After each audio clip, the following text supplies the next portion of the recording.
Bien, voy a explicar el programa realizado en LabVIEW correspondiente a la actividad de la materia de sistemas fotónicos, donde se nos solicita describir de manera gráfica cómo cambia la polarización de la luz en un sistema óptico simple donde se tiene un emisor de luz, después se tiene un primer polarizador, un lente polarizador, vamos. Después de este se tiene un analizador o un segundo lente, que es el que se va a rotar para variar la intensidad de las de luz a su salida. Y precisamente esa salida iría a un detector, que en la vida real sería el que nos permitiría observar cuánto varió nuestra luz, que en un principio fue incidente de nuestro emisor, y cómo llegó a este detector, según variando o no los polarizadores y el analizador correspondiente. Entonces, como dije, eso es en la parte física. En esta parte virtual, con este programa, vamos a simplemente de una manera muy explicativa, didáctica, qué es lo que ocurre precisamente cuando se habla de polarización de luz.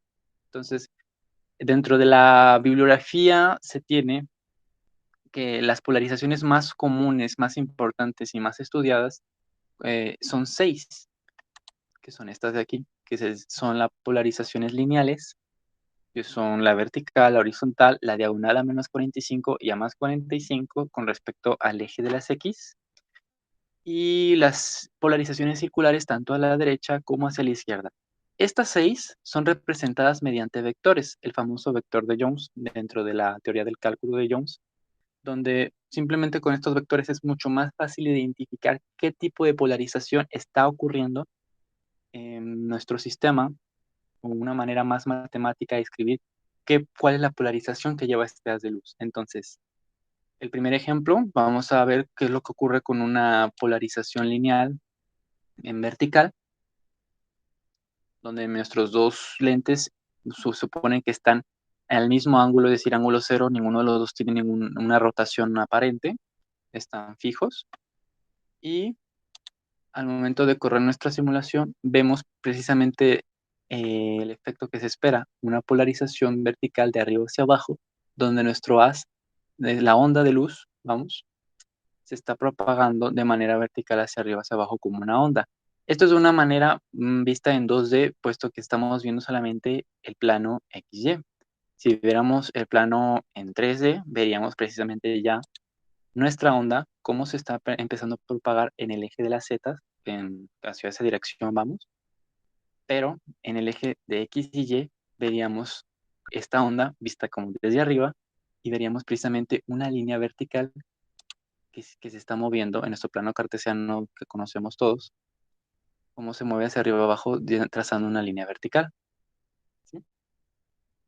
El analizador, como lo mencionaba, es el que nos permite comprobar la ley de Malus, que es la que tenemos acá, en la cual nos dice que según teniendo un polarizador, en este caso se le llama analizador, después de un primer polarizador, que sería este de acá, según lo variemos en cuanto a su ángulo de rotación, lo rotemos poco a poco, van variando el ángulo inicial que tenía, que es cero, este va a cambiar la intensidad de la polarización de la luz, a tal grado que incluso derrotándolo de cierta manera hasta cierto grado, podemos llegar a no tener nada de polarización y prácticamente ya no hay propagación de luz, lo estaría bloqueando totalmente. Entonces, como vemos, iniciando nuevamente la simulación, ambos gráficas son exactamente las mismas porque, como dije, no existe una variación en el ángulo 1.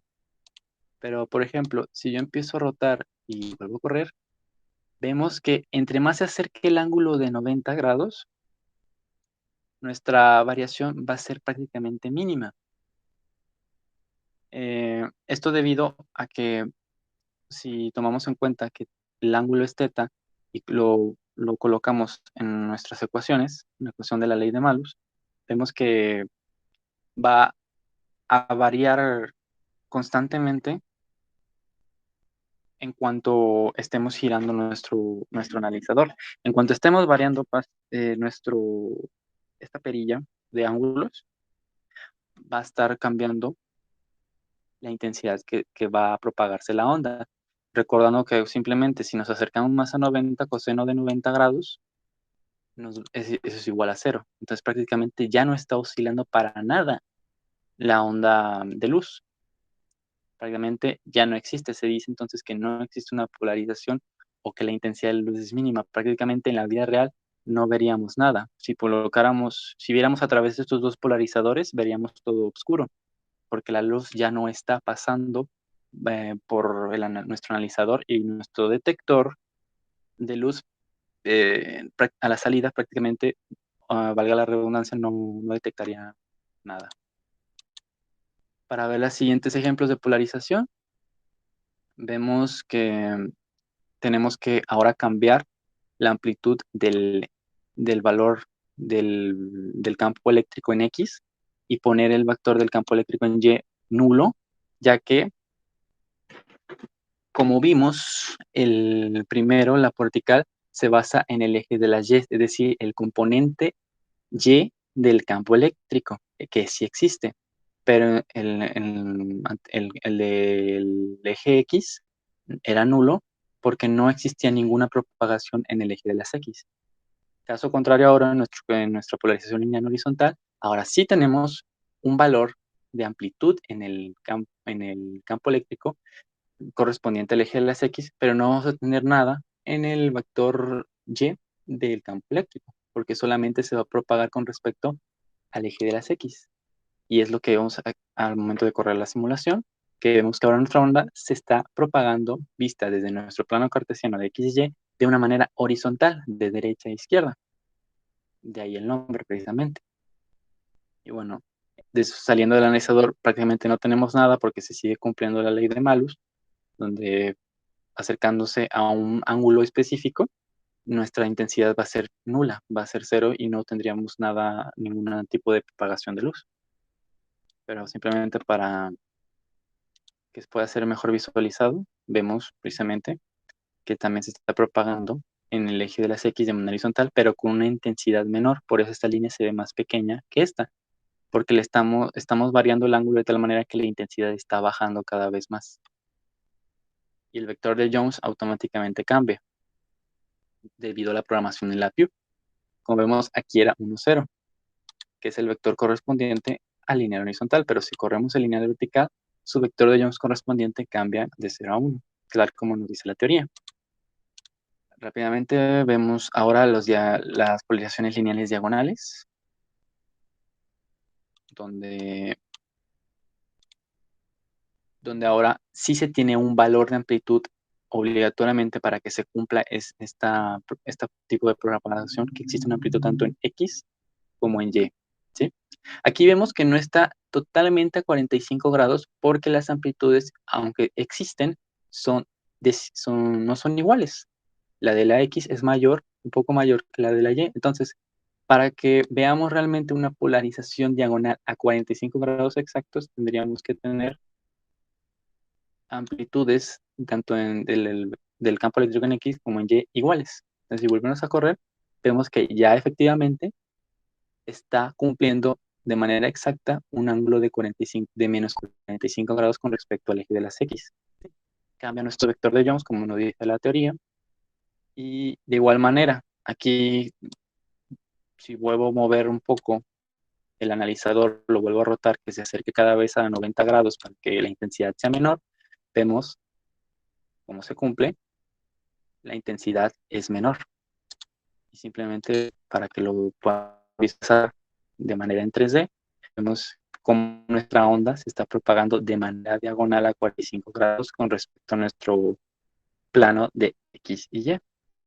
Está con mayor intensidad, está con menor intensidad debido a que pasó ya por nuestro segundo lente, el analizador, con un ángulo menor, perdón, con un ángulo distinto, cumpliéndose la ley de nuestro vector de Jones. Ahora lo vemos que se está también propagándose de manera diagonal, pero ahora a 45 grados. En la otra diagonal lo vemos más claramente en nuestro plano XY, cómo se propaga de 45 grados, pero ahora de manera inversa. Las circulares, que tienen un comportamiento más distinto y más curioso, pero ¿por qué? Porque tiene una componente compleja debido a que En este caso, las amplitudes en X y Y deberían ser las mismas para que podamos obtener un círculo completo. Si tuviéramos amplitudes distintas, veríamos una polarización elíptica porque habría el componente de X sería, por ejemplo, menor y el de Y sería mayor, dándonos como resultado una elipse. Para este ejemplo de LabVIEW no se realizó esta polarización elíptica, ya que no fue vista tanto en clase y no fue solicitada dentro del trabajo, ya que no es tan utilizada dentro del estudio, de los estudios lo- en los fundamentos de óptica, en las primeras clases de sistemas fotónicos. Pero vemos que podemos seguir utilizando nuestro analizador para disminuir la intensidad que tendría nuestra propagación de la luz. De hecho, en 3D es mucho más interesante ver cómo se da esta propagación de la luz precisamente como una espiral, pero siempre conservando su forma circular hacia la derecha, como vimos, y hacia la izquierda simplemente cambiando un poco el vector de Jones, vemos que ahora se cumple, que va hacia la izquierda.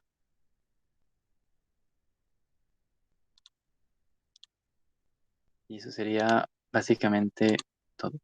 Muchas gracias.